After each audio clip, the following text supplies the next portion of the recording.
బహుశా ఒక వేదిక మీద, ఇదే వేదిక మీద ఈ రాష్ట్ర ముఖ్యమంత్రిగా ఉన్నటువంటి రేవంత్ రెడ్డి కూర్చున్నా కూడా ఇంతమందిని ఆపడం సాధ్యం కాకపో.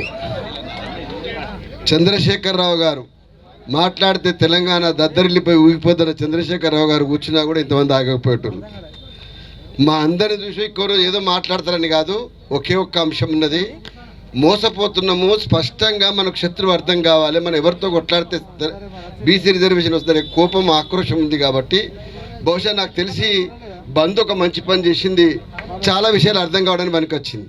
అది రిజర్వేషన్కి ఏం అక్కర వచ్చిందో తర్వాత వచ్చింది కానీ తప్పకుండా అర్థం చేసింది. కాబట్టి ఆ చివరిలో బహుశా నాకు తెలిసి ఇందిరా పార్క్లో 3 గంటల సందర్భం లోపల నా కనుచూపు మేర జనం కనపడుతున్నారంటే అది 100% మీ చైతన్యం మాత్రమే. ఈ చైతన్యాన్ని కాపాడుకోవాలి. మనం కాపాడుకుంటేనే రిజర్వేషన్ సాధించగలుగుతాం. చాలామంది చాలా స్పష్టంగా చెప్పి మనం కూడా మళ్ళీ చెప్పాలి. మా ఇస్సా గారికి చెప్తా ఉన్నా, మీరు ఇస్సా గారు ఇప్పుడు ఇస్సా కోసం మాట్లాడింది కాబట్టి రాహుల్ గాంధీ ఏం మాట్లాడు, మన ఇస్సాదారి భాగేదారు అన్నారు కానీ ఇస్సా గురించి ఇజ్జత్ గురించి మాట్లాడడం చెప్తా ఉన్నా. మనం 52% అనే డిమాండ్ నుంచి ఎందుకో కామారెడ్డి రిజర్వేషన్ పేరు మీద వచ్చి అట్లా వచ్చింది కాబట్టి అట్లే వెళ్ళిపోతా ఉన్నాం. మనం 52% కోసమే కొట్లాటోళ్ళం కాబట్టి నీ 42% నువ్వు అన్నావు కనుక ఆడనని నిలబడంటున్నాం. ఆడనన్నా విటలు చెప్పినట్టు మన చాలామంది యంగ్ అండ్ యాంగ్రీ మ్యాన్ చెప్పినట్టు ఏంటంటే ఢిల్లీకి పోతానికి 52 సార్లు 60 సార్లు రేవంత్ రెడ్డి మీద పేపర్లు వస్తుంది కదా. ఈ పోయిన దాంట్లో ఒక్కసారన్నా 2 సార్లన్నా బీసీల కోసం పోయి స్పష్టంగా కూర్చొని ఉంటే ఈ పరిస్థితి ఇట్లా ఉండకపోయేది. రాహుల్ గాంధీ గారు దేశమంతా చక్కర కొట్టి తిరిగిరు కానీ పార్లమెంటు చుట్టూ తిరిగి ఒక్కసారి ఎవరు ఈ రిజర్వేషన్కి అనుకూలంగా ఉన్నారు, ఎవరు లేరు, ఏం సంగతి కూర్చొని బీజేపీని కడగడానికి ఇది ఎక్కడికి పోదని అనుకుని ఉంటే తప్పకుండా 9th షెడ్యూల్ ప్రస్తావన వచ్చి ఉండేది. ఏనాడు కూర్చొని ఇంతమంది సూరజ్ మండల్ గారు వచ్చినారు, అదేవిధంగా హరిశ్చంద్ర మండల్ గారు వచ్చినారు. ఇట్లాంటి వాళ్ళందరినీ కూర్చొని ఢిల్లీలో కూర్చొని ఏం చేస్తే సాధ్యమైద్ది, మీ అందరికి మన ఈశ్వరయ్య గారు ఉన్నారు, వీళ్ళందరినీ కూర్చోబెట్టుకుని మాట్లాడితే ఇది ఒక సమస్యనే కాదు. ఒక్కసారి కూడా ఢిల్లీ లోపల ఇవాళ దేశంలో ప్రతిపక్షానికి నేనే ముందున్నాను చెప్పేటువంటి పార్టీ స్పష్టంగా కూర్చొని నిర్ణయం తీసుకుంటే కనుక ఇవాళ తెలంగాణ రిజర్వేషన్ తప్పకుండా కూడా ఒక అడుగు ముందు పడేది. వారు చెప్పినటువంటి రాహుల్ గాంధీ గారు చెప్తే తెలంగాణ ఇద్దరు రోల్ మోడల్ అంటారు కదా, రోల్ మోడల్ అయ్యేటువంటి అవకాశాన్ని మిస్ అవ్వడం లోపల కాంగ్రెస్ పార్టీ నాయకత్వం చాలా స్పష్టంగా విప్లవం ఇది ముందున్నది. కాబట్టి ఈ పరిస్థితి చెప్పి తెలియజేస్తూ విశారదన వచ్చిన తర్వాత ఇవాళ దీనికి ఏదైతే ఒక మాస్ చర్నింగ్ అంటే జనంలో నిరంతరం పట్టుకొని వేలాడేటువంటి శక్తి ఉన్నటువంటి ఒక లీడర్షిప్ దీనికి అటాచ్ అయింది. కాబట్టి ఇది చాలా స్పష్టంగా ఉన్నది. మనం ఎంత గొప్ప మెటీరియల్ తయారు చేసినా కూడా దానికి కన్సిస్టెన్సీ అంటాం. అంటే బంక పట్టుకున్నట్టు బంకపోయే శక్తి ఉండాలి.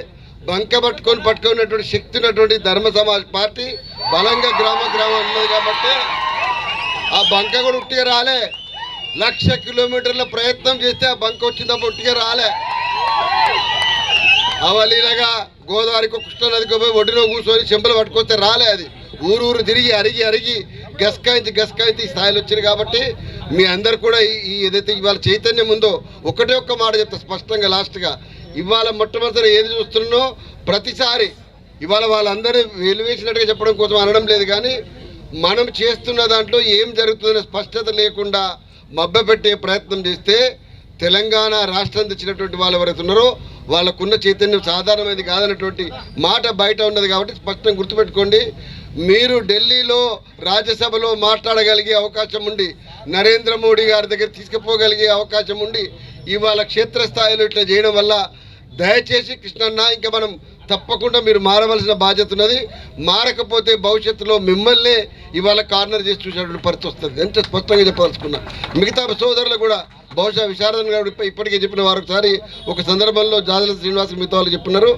ఇవాళ ఇక్కడ ర్యాలీ కావడంలో కూడా సాంప్రదాయక ఉన్నటువంటి బీసీ సంఘాలని కాదని ఇవాళ అనేకమైన బీసీ సంఘాలు మా వెంకన్న కానీ మా విజయ్ కానీ ఇక ఇక్కడ ఉన్నటువంటి మా అన్న చంద్రరామన్న కానీ ఇంతమంది ఇన్ని రకాల వాళ్ళందరూ ఒక దగ్గర చేయడం. ఈ ముఖ్యంగా మా ఫైర్ బ్రాండ్ ఫుద్దీలు విటల్ అందరూ ఎందుకంటే ఇది అనువైన వేదిక. ఇక్కడ ప్రజలు వినగలుగుతారు. విన్నటువంటి వాళ్ళు ఉట్టి ఊకోరు. గ్రామానికి పోయి ఇప్పుడు జరుగుతున్న పరిణామాలు చెప్తారు. ముఖ్యంగా 9th షెడ్యూల్ అనే పదాన్ని రాజ్యాంగంతో పాటు ఈ సభ ఇప్పటిదాకా చేసిన ప్రయత్నం ముగ్గురు పైన కూర్చున్న వాళ్ళు కానీ మిగతా వాళ్ళు చేసిన ప్రయత్నం ఏంటంటే గ్రామ స్థాయికి 9th షెడ్యూల్ పదం ఇవాళ ఇందిరా పార్క్ వేదిక బయటికి వెళ్ళింది. రేపు గ్రామానికి వెళ్ళాలి, ఇదే మాట రావాలి. ముఖ్యంగా స్థానిక ఎన్నికలలో లక్షలాది మందిగా మేము పోటీ పడతాం. ఇవాళ 7,000 పోస్టుల కోసం పోటీ పడతాం. సర్పంచ్ల కోసం అంటున్నారు కదా, వాళ్ళకి వెళ్ళిపోవాలి. మన 9th షెడ్యూల్ కోసం కొట్లాడితే తప్ప కాదని ఇదివరకే గతంలో చిరంజీవి గారు మిగతా బీఆర్ఎస్ కాంగ్రెస్ అందరూ కూడా కలిసి ఒక సందర్భంలో 9th షెడ్యూల్లో పెట్టారని చెప్పేసి ఒక సందర్భంలో వారు మాట్లాడినారు. ఇదే దాన్ని కేవలం స్థానిక ఎన్నికల్లో ఇంట్రెస్ట్ ఉన్నటువంటి వాళ్ళ కోసం మళ్ళొకసారి ప్రజాప్రతినిధులతోటి పెద్ద ఎత్తున పెట్టాలి, అంత పెద్ద గ్రౌండ్లో పెట్టాలని చెప్పి విజ్ఞప్తి చేస్తున్నాను. ఎందుకంటే మాటికి ఈ ట్రాఫిక్ గోల ఈ గోల ఏ గోల లేదు, మనదే గోల ఉండాలి. మన గోల మాత్రమే సింగిల్ వాయిస్ ఉండాలి. మన కలర్ కూడా ఇవాళ ఈ బ్లాక్ తోటే ఉండాలి. ఎందుకంటే నేను కూడా నెక్స్ట్ టైం తప్పకుండా నల్లంగి వేసుకొని వస్తా. కాలాలు అయితేనే మనకి ఏ రంగు లేదు, నిరసన మాత్రమే మన రంగు. కాబట్టి అందరు కూడా నల్ల జెండాలతోటి రావాలి. ధర్మ సమాజ్ మంచిగా ఇంట్రడ్యూస్ చేసింది. 100% ఒరిజినల్ కలర్. ప్రపంచంలో దేన్నైనా అబ్జర్వ్ చేయగలిగి దమ్మున్నటువంటి కలర్ నల్లది మాత్రమే. నల్ల కలరే ఇప్పటి నుంచి మొత్తం ఈ రిజర్వేషన్ ఉద్యమానికి వచ్చేదాకా ఉండాలని చెప్పి తెలియజేస్తూ I'm proud to be here. తప్పకుండా మీతో ఉంటా.